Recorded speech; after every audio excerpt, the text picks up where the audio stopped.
اعوذ بالله من الشیطان اللعین الرجیم. بسم الله الرحمن الرحیم.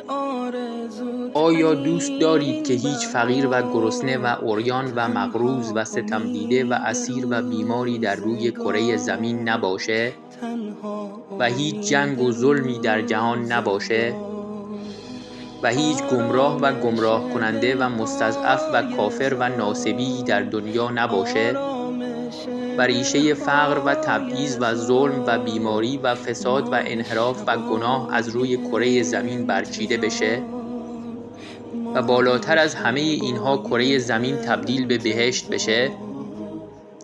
تنها راه چاره برای تحقق این امر ظهور امام عصر عجل الله تعالی فرجه الشریفه و یکی از راه‌های نزدیکتر کردن ظهور احیای امر یا نشر علوم یا احادیث شریفه اهل بیت علیهم السلامه تا جهانیان با آشنایی با اهل بیت علیهم السلام و کلام شریفشون هرچه بیشتر شیعه بشن و تعداد یاران امام عصر عجل الله تعالی فرجه الشریف و دعا کنندگان جهت ظهور بیشتر بشه.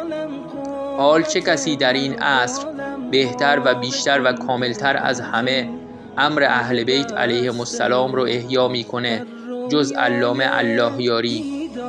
پس کمک به علامه الله یاری یعنی کمک به امام عصر عجل الله تعالی فرجه الشریف و نزدیکتر کردن ظهور. تا حالا بهش کمک کردی؟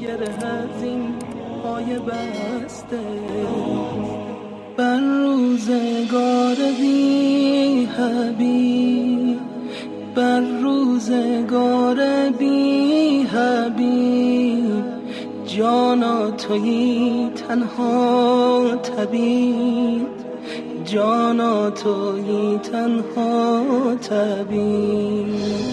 یارا در این شهر غریب، یارا در این شهر غریب، عطری ندار